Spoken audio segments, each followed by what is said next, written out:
Hi friends, welcome to Priya Vicky creators. இந்த மாதிரி border டிசைனில் ஹைலைட்டிங் டிசைன் தான் நம்ம கொடுக்க போகிறோம். மூணாக வந்து நம்ம மேங்கோ டிசைனை, ஒரு ஸ்லீவ் வந்து 3 டிசைன் அப்படி வச்சுக்கலாம். இந்த மாதிரி இங்கிட்ட ஒரு ஸ்லீவு, அப்படியே இந்த சைடு ஒரு ஸ்லீவு. இப்போது செப்ரேட்டாக தனித்தனியாக தான் வந்து நம்ம ஸ்லீவ் மார்க் பண்ணோம். இப்போ சென்டராக அந்த 3 மேங்கோவில் சென்டராக மடிச்சுட்டு ஒரு ஸ்லீவை ஃபஸ்ட்டு மார்க் பண்ணிடுங்க.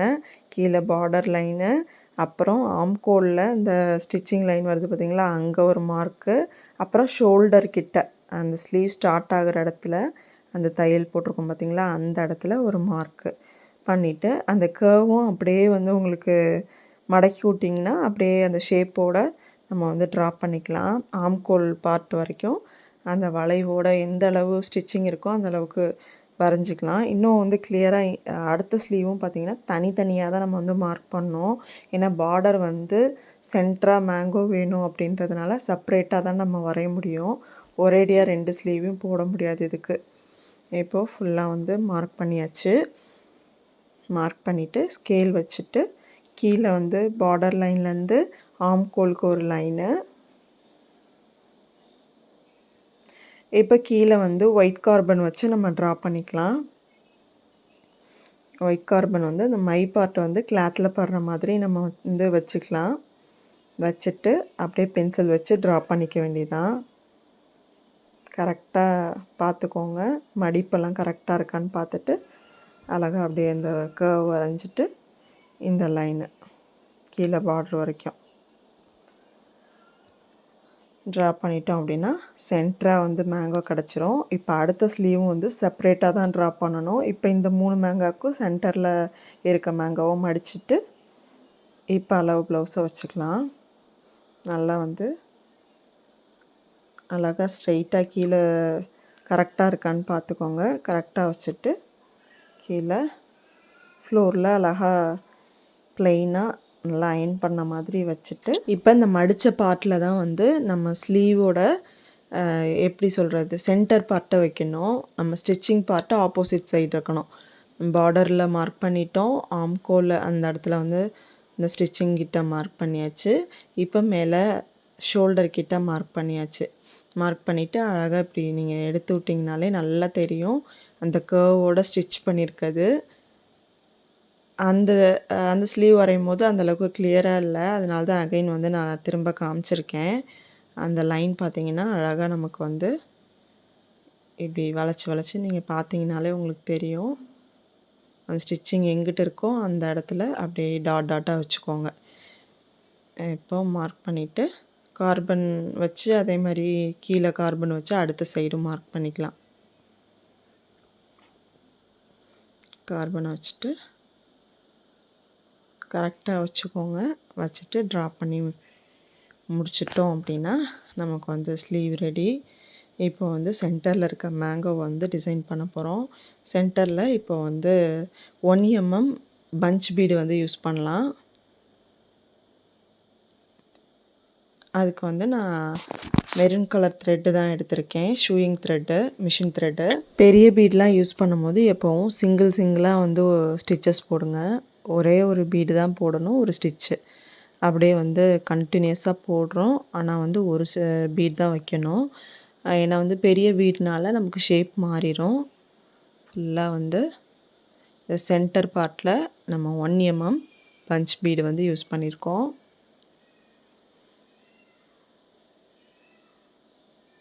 ஃபுல்லாக முடிச்சுட்டு எண்டு நாட் போட்டாச்சு. இப்போது இந்த இடத்துல ஒரு 1 mm பெரிய பீடும் சுகர் பீடு வந்து அந்த டிசைன் முடிகிற சென்டரில் அந்த டிசைன் முடிகிற வரைக்கும் போட்டு லாக் போட்டுடலாம், எண்டு நாட் போட்டுடலாம்.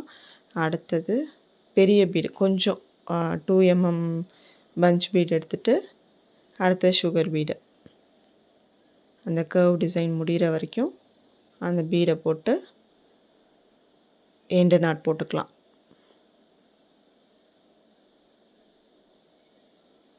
ஃபினிஷ் பண்ணியாச்சு. அடுத்து திரும்ப பெரிய பீடு வைக்கிறோம். சுகர் பீடு 2 தான் வந்து சுகர் பீடு போடணும். பெரிய பீடு வந்து சிங்கிளாக தான் போடணும்.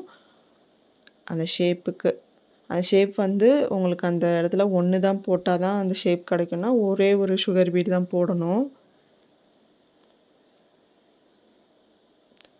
எல்லாம் போட்டுட்டு நம்ம வந்து அவுட்லைன் வந்து சரி கொடுக்குற மாதிரி தான் பிளான் பண்ணியிருக்கேன்.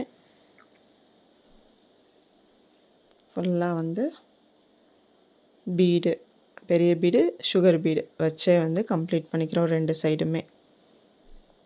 மேலே ஒரு 2, 3 இதுக்கு மட்டும்தான் 1 mm பஞ்ச் பீட் யூஸ் பண்ணியிருக்கோம். மற்ற ஃபெதர்ஸ்க்கெலாம் வந்து பெரிய பீடை யூஸ் பண்ணி நம்ம வந்து ஒர்க் பண்ணியிருக்கோம். இப்போது எண்டு நாட் போட்டுடலாம். ஃபுல்லாக முடிச்சாச்சு. இப்போ இந்த மேங்கோக்கு டிசைன் பண்ணலாம். 2 சுகர் பீடாக அந்த ஷேப்பில் வந்து கொடுத்துக்கலாம்.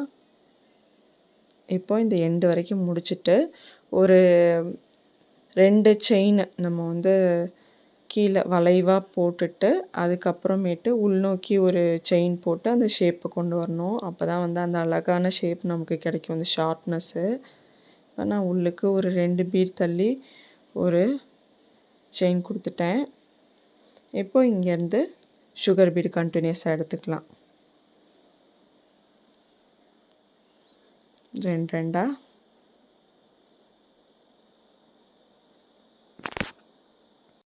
நம்ம வந்து ஃப்ரெஷ்ஷாக ஒரு ட்ராயிங் போட்டு அதில் வந்து டிசைன் பண்ணுறது கூட நம்ம ஈஸியாக பண்ணிடுவோம்.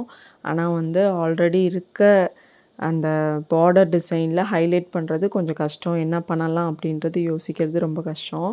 நிறைய இடத்துல பார்த்திங்கன்னா இந்த மேங்கோ மோட்டிஃப் இருக்கும். ஸோ நம்ம இதை போட்டோம் அப்படின்னா மற்றவங்களுக்கும் யூஸ் ஆகும் அப்படின்றதுனால தான் வந்து நான் போட்டிருக்கேன். கண்டிப்பாக உங்களுக்கு வந்து யூஸ்ஃபுல்லாக இருந்துச்சு அப்படின்னா லைக் பண்ணுங்கள். எந்த டவுட்டாக இருந்தாலும் கமெண்ட் செக்ஷனில் கேளுங்க. நம்ம வந்து ஷார்ட்ஸில் வந்து அதுக்கான வீடியோஸ் வந்து நம்ம போட்டுட்டு தான் இருக்கோம். டவுட்டு எந்த அளவுக்கு கேட்குறீங்களோ அந்தளவுக்கு எனக்கும் வந்து உங்களுக்கு கிளியர் பண்ணுறது ரொம்ப ஈஸியாக இருக்கும். இப்போ சுகர் பீட் போட்டதுக்கப்புறம் நம்ம வந்து 1ஆம் நம்பர் பஞ்ச் பீட் போடுறோம். அகைன் வந்து சுகர் பீடே போட போகிறோம். சுகர் பீடு போடும் போதே நடுவில் வந்து லைட் கேப் தான் வந்து நமக்கு கேப் இருக்கும். அதுலேயும் சுகர் பீட் போட்டாலே வந்து ஃபுல்லாக கம்ப்ளீட் ஆன மாதிரி ஆகிடும். இப்போது நான் இதை முடிச்சுட்டு உள்ளுக்கும் சுகர் பீட் கொடுக்குறோம். இப்போ லைட் கேப் தான் இருக்குது, அதுலேயும் வந்து சுகர் பீட் போட்டு கம்ப்ளீட் பண்ணிக்கலாம். இப்போது இங்கே 3ஆம் நம்பர் பீடும் அப்புறம் சுகர் பீட் சுற்றி கொடுத்துக்கலாம். இப்போது அவுட்லைன் வந்து குட்டி குட்டியாக போடுங்க. ஒரு 2 செயின் எக்ஸ்ட்ரா போட்டு பேக் இழுத்து நீங்கள் கொண்டு வந்தீங்கன்னா அந்த ஷார்ப் வந்து நீட்டாக நமக்கு கிடச்சிரும். அவுட்லைன் போடும்போது ரொம்ப கேர்ஃபுல்லாக, ரொம்ப குட்டி குட்டியாக, அதுவும் வந்து பீடை ஒட்டி ரொம்ப நெருக்கமாக போடாதீங்க, கொஞ்சம் தள்ளி போடுங்க. அப்போ தான் நீட்டாக இருக்கும். குட்டி குட்டியாக ஸ்டிச்சஸ் இருக்கணும், அப்போ தான் வந்து நல்லாயிருக்கும். இப்போ நான் வந்து நெருக்கமாக போட்டிருக்க மாதிரி இருக்குது, ஆனால் நான் வந்து பீடை விட்டு கொஞ்சம் தள்ளி தான் நான் ஒர்க் பண்ணியிருக்கேன். இப்போ சென்டரில் நம்ம வரி வரியாக போட்டிருக்கோம் பார்த்தீங்களா, லீஃப் டிசைன் மாதிரி, அதில் வந்து அவுட்லைன் கொடுத்துட்ருக்கோம். சிங்கிள் லைன் கொடுத்தா இதுக்கு போதும். மேங்கோ 2 சைடும் பார்த்தீங்கன்னா டபுள் லைன் கொடுத்துருக்கோம். இப்போது இதுக்கு வந்து சிங்கிள் லைன் கொடுத்தா போதும். இதுவுமே நல்லா நெருக்கமாக குட்டி குட்டியாக போடுங்க. இப்போ இங்கே வந்துட்டு நான் லாக் பண்ணிடுறேன். எண்டு நாட் போட்டுட்டு தான் அடுத்தது ஸ்டார்ட் பண்ணுறேன். அந்த இடத்துல வந்து எண்டு நாட் போட்டால் தான் அந்த டிசைனுக்கு வந்து ஃபினிஷிங் நல்லாயிருக்கும் அப்படின்றதுக்காக. இப்போது நான் இந்த ஃபெதரை போட்டுட்டு இங்கே வந்து எண்டு நாட் போட்டு கம்ப்ளீட் பண்ணிக்கிறேன் ஃபஸ்ட்டு. இப்போது இந்த இடத்துல இந்த கர்வ்லேருந்து அகைன் ஸ்டார்ட் பண்ணுறோம் அடுத்த ஃபெதருக்கு.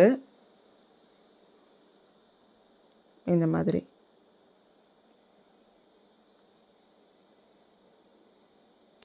எந்த அளவுக்கு உங்களுக்கு நடுவில் கொண்டு வர முடியுமோ கொண்டு வந்துட்டு லாக் பண்ணிடுங்க. திரும்ப மேலேருந்து ஸ்டார்ட் பண்ணுறோம்.